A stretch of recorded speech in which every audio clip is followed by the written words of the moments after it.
Hello friends, welcome again to my channel Kahaniyan Ajab गजब। तो फिर से ले आए हूँ फ्रेंड्स आप सब लोगों के लिए एक नई और यूनिक स्टोरी। और स्टोरी का नाम है हंटर्स हंटेड, शिकारी का शिकार। एंड फ्रेंड्स, ये भी अंकल सैम की कैंप फायर स्टोरीज की एक कड़ी है। तो स्टार्ट करते हैं हंटर्स हंटेड।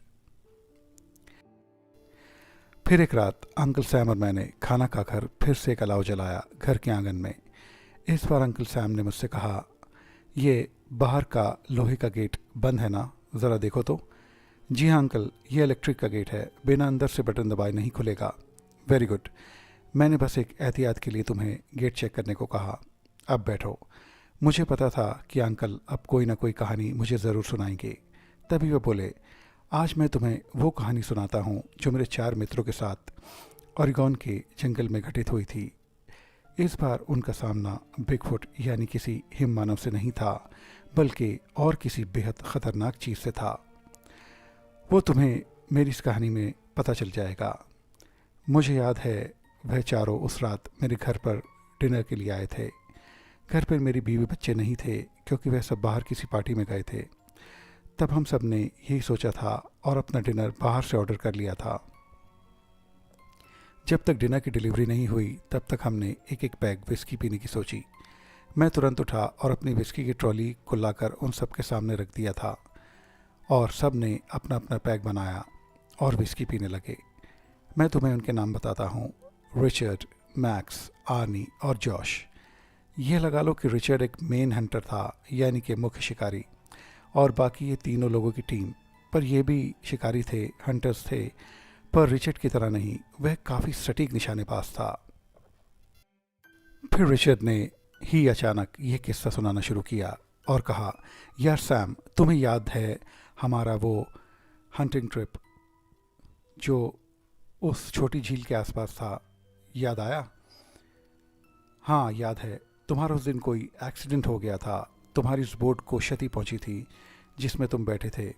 अरे नहीं माय फ्रेंड, नहीं नहीं, बिल्कुल नहीं। बोट का ना तो कोई एक्सीडेंट हुआ था, ना ही उसको कोई क्षति पहुंची थी, मगर इसके उलट उस बोट को क्षति पहुंचाई गई थी। क्या कह रहे हो? हाँ, वह तो लकड़ी और स्टील से निर्मित काफ़ी मजबूत और भारी बोट थी। पर क्या हुआ था, ज़रा खुलासा करके बताओ। हाँ बताता हूँ, सुनो। उसके हाँ करते ही बाकी सबके चेहरे रिचर्ड की तरफ मुड़ गए और उसने बताना शुरू किया। उस दिन हम चारों का एक बड़ा ही रिलैक्सिंग प्लान था, थोड़ा बिग गेम वाला शिकार और थोड़ी फिशिंग। पर हमें हिरन या मूज या एल्क कुछ नहीं मिला, तो हम फिशिंग के लिए चल पड़े थे। हम चारों उस बोट में थे। हमारी सारी बड़ी गन्स हमारे पास अब नहीं थी, तो स्वैम्प वाली जगह यानी थोड़ी दलदल वाली जगह, उस छोटी झील के पास हम जा रहे थे जहाँ हमें मछलियाँ मिल जाएं और हम उन्हें वहीं पका कर खाएं। वो जगह काफ़ी शांत और फिशिंग के लिए ख़ास तौर पर बेहद उम्दा मानी जाती थी। क्योंकि फिशिंग एरिया था तो हमें अपनी गन्स की भी ज़रूरत नहीं थी। हमने अपनी गन्स एक डाइनर्स रेस्टोरेंट पर रख दी थी अपने एक दोस्त के पास, कि जाते वक्त हम अपनी अपनी गन्स को ले लेंगे। अब हम थे हमारी बोट के अंदर और हमारे फिशिंग इक्विपमेंट्स, वो मछली पकड़ने वाले कांटे और उनसे लगी एक लंबी छड़ी, एक छोटा पोर्टेबल फ्रीज़र, उसमें थोड़े बहुत बियर के कैंस और हमारी टॉर्चेस। हम अब बिल्कुल उस झील के तट के पास थे। बोट को वहीं किनारे पर खड़ा करके हमने अपने फिशिंग वाले कांटों को झील में डाला और बस वहीं बैठ गए। अब धीरे धीरे वो हल्का शाम का उजाला भी गहरी घनी रात में तब्दील होता चला जा रहा था। हम सोच रहे थे कि बस अब मछलियाँ इन चारों कांटों में फंसेंगी और थोड़ी देर में हमारा डिनर शुरू हो जाएगा। बस इसी उत्साह में मुझे याद आया कि क्यों ना उस पोर्टेबल फ्रीज़र में पड़ी बियर्स का मज़ा लिया जाए। हम सब ने कांटों के पिछले छोर को इस तरह ज़मीन में फंसाया कि हमारे हाथ अब खाली थे और जब भी मछलियाँ फंसेंगी तब हमें पता चल जाएगा। बस हम सब लोग अब बातचीत और हंसी मजाक में और उन बियर्स को पीने में व्यस्त हो गए। कुछ देर तक यही कार्यक्रम चलता रहा हमारा, पर थोड़ी देर में अब मुझे कुछ ही दूरी पर झाड़ियों में कुछ खड़खड़ाहट महसूस हुई। यह करीब करीब 7:30 बजे का वक्त था, शाम का। ये खड़खड़ाहट मुझे रह रह कर आती रही, करीब 8 बजे तक, यानी आधे घंटे तक। पर रिचर्ड की बात को काटते हुए वहाँ पर बैठा बैठा जोश बोला, हाँ हाँ, मैं वहीं पर था। मैं अक्सर ऐसी चीज़ों पर ध्यान नहीं देता, क्योंकि मुझे भी औरों की तरह यही लगा कि कोई छोटा जानवर, हिरन या रैकून या कोई और शाकाहारी जानवर होगा और वो इंसानी उपस्थिति के कारण यहाँ पर आ गया होगा। मैंने वहीं पर रिचर्ड को भी यही कहा था कि छोड़ो यार, कुछ भी नहीं है और तुम बेकार में परेशान हो रहे हो। आराम से सुकून से बियर का और इन प्राकृतिक नज़ारों का मज़ा लो और देखो ये सितारे रात में कितने चमकदार लग रहे हैं। इन बातों को सुनते ही रिचर्ड का ध्यान भी अब उन पत्तों की खड़खड़ाहट से हटा और वह भी अब और ज़्यादा बातचीत और हंसी मजाक में फिर से व्यस्त हो गया। वह सभी दोस्त अब ज़ोर ज़ोर से बातें करने लगे, क्योंकि एक दूसरे का साथ और साथ में ठंडी बियर का आनंद, यह तो उनको और भी बेफिक्र और लापरवाह कर रहा था। सभी लोगों ने अब सोचा कि क्यों ना अब देखा जाए कि मछलियाँ कांटों में फंसी या नहीं। जब उन्होंने अपने अपने मछली के कांटों को चेक किया तो वाकई में कांटों में अब मछलियाँ फंस गई थीं। तुरंत जोश ने 2-3 मछलियों को लिया और उनको आग पर भूनने लगा। बस अब हम कुछ ही देर में मछलियों का स्वाद लेने वाले थे। हम लोगों ने अब मछलियाँ खाना शुरू किया। वह मछलियाँ काफ़ी स्वादिष्ट थीं, क्योंकि वह ताज़ी थीं, एकदम फ्रेश, तभी के तभी निकाली हुई। हम बस मछली खा ही रहे थे कि वहाँ से फिर वही खड़खड़ाहट अब हम सब लोगों को काफ़ी तेज़ आवाज़ के साथ सुनाई दी। मैंने तुरंत मैक्स और आर्नी की तरफ अपना चेहरा करते हुए पूछा, बेहद हल्की आवाज़ में, ये क्या हो सकता है? उन सब ने इशारों में कहा कि उन्हें भी कुछ पता नहीं कि ये कौन है और ये क्या चाहता है। हम सब लोगों ने उस आवाज़ वाली दिशा की ओर चिल्लाकर पूछा कि कौन है वहाँ? क्या तुम्हें किसी मदद की ज़रूरत है? कौन है, कौन है, सामने आओ। जोश ने उसी आवाज़ की दिशा में टॉर्च मारा, पर यह क्या, टॉर्च अचानक अपने आप बंद हो गई। अब तो बस घुप अंधेरा वहाँ पर हो गया था, चारों तरफ बस घुप अंधेरा। मैंने मैक्स को बोला, मोटर बोट की बैटरी से तारों को जोड़ो और ये टॉर्च को ऑन करो। मैक्स ने उस टॉर्च को बैटरी वाले तारों से जोड़ा, पर टॉर्च तक पावर नहीं पहुंच रही थी और वह टॉर्च जलने में कठिनाई कर रही थी। और अब वह खड़खड़ाहट एक भारी भरकम घुर्राहट में बदल गई थी, बेहद भारी, इतनी भारी जैसा कि भीड़ भरे कार्यक्रम या कहूँ किसी कॉन्सर्ट में एक भारी संगीत का बेस आता है, बिल्कुल उस जैसी। यह आवाज़ कुछ ही दूर पेड़ों के पीछे से आ रही थी। एकदम से टॉर्च स्पार्क करते हुए जली। तब हम सबको वह 2 लाल बड़ी बड़ी एक मोटरसाइकिल की लाल लाइट की तरह चमकती आंखें दिखाई दी। पेड़ से सटे होने के कारण हम लोगों को पता नहीं लग पा रहा था कि वो क्या चीज़ है। मैंने अब टॉर्च हाथ में ली और थोड़ा आगे बढ़ा, और यह क्या, वह चीज़ अब कूद कर थोड़े खुले हिस्से में आ गई थी। जब इस बार टॉर्च की रोशनी उस पर पड़ी तो हमने एक ऐसा दृश्य देखा जो बेहद अविश्वसनीय और ख़तरनाक था। एक भेड़िया मानव, या कहा जाए एक साक्षात डॉगमैन, कुत्ता मानव, अब उनके सामने घुटनों के बल बैठा था और उन सब लोगों की तरफ बेहद आक्रोश से देख रहा था। जोश ने बताया कि वो एक ऐसी गुर्राहट कर रहा था जो बेहद गहरी थी, बहुत बेस वाली, मगर बहुत बहुत अलग तरह की। उसके वज़न और उसकी ताकत का पता इसी आवाज़ से लगाया जा सकता था कि वो कितना ख़तरनाक, बेरहम और डरावना जीव है।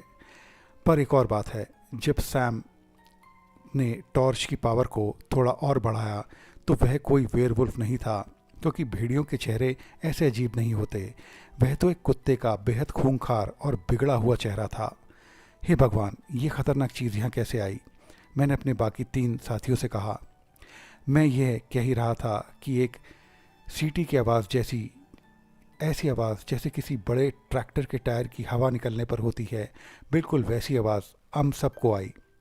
फिर और भी ज़्यादा ही आवाज़ बढ़ती गई और एक तीखी सीटी की आवाज़ हमें आखिर में आई, और अब हमें दूसरी झाड़ी से भी बिल्कुल वैसी ही खड़खड़ाहट सुनाई दी। मैंने तुरंत अपनी टॉर्च को उस आवाज़ वाली दिशा में चमकाया तो देखा कि एक और डॉगमैन वहाँ पर आ गया है। शायद उस पहले डॉगमैन की सीटी ने उसे यहाँ आने का संकेत दे दिया था। फिर थोड़ी देर तक इन दोनों डॉगमैन की गुर्राहट हम लगातार सुन रहे थे और बेहद बुरी तरह डर से कांप रहे थे। हम इतने डरे हुए थे कि हमसे अपनी अपनी जगहों से हिला भी नहीं जा रहा था। फिर इसके एकदम बाद एक और खौफनाक घटना घटी। ये डॉगमैन जो अब तक घुटनों के बल बैठा था, जो बैठा बैठा ही करीब 6.5 फीट का था, और हमें लग रहा था कि यही इसकी ऊंचाई है और ये ज़मीन पर ही 4 पैरों से चलता है। मगर ये सच नहीं था। अब ये 2 पैरों पर धीरे धीरे खड़ा हो रहा था और ऐसी खतरनाक और बेहद डरा देने वाली हड्डी पर हड्डी चटकने की बेहद तेज़ आवाज़ें हमें आ रही थीं। और जब ये डॉगमैन 2 पैरों पर खड़ा हुआ तब ये करीब 10 फीट से भी अधिक लंबा था। बस ये नज़ारा देखते ही मैंने मैक्स को बोट जल्दी से जल्दी चालू करने को कहा और मैंने उसे बोला, जब तक तुम बोट को स्टार्ट कर रहे हो तब तक मैं इस भीम का डॉगमैन पर टॉर्च की लाइट को चमकाता हूँ इसका ध्यान भटकाने के लिए। पर जैसे ही मैक्स ने बोट स्टार्ट करी वैसे ही ये डॉगमैन अपनी जगह से थोड़ा हिला और हमारी तरफ आने की कोशिश करने लगा। मैंने मैक्स से कहा, अरे जल्दी करो, वो हमारी तरफ ही आ रहा है। वह डॉगमैन अब हमारी ओर तेज़ी से बढ़ रहा था। अब बस हम में और उसमें कुछ गज की दूरी रह गई थी। तभी बोट स्टार्ट हो गई। हम बाकी 3 लोग कूद कर उसमें बैठे, मगर तब तक डॉगमैन की नज़दीकी काफ़ी बढ़ गई थी और उसने बोट के आखिरी सिरे को अपने हाथ के एक वार से तोड़ दिया था। मैक्स ने बोट की स्पीड को और तेज़ कर दिया था। अब हम उसकी पकड़ से कोसों दूर निकल पड़े थे। हाई पावर बोट होने के कारण वह बोट हम सबके वज़न और उस क्षति के साथ भी चलती रही। फिर अपने गांव की नदी वाले तट के पास आकर हमने बोट को रोका और उसे पास के पेड़ के साथ बांधा।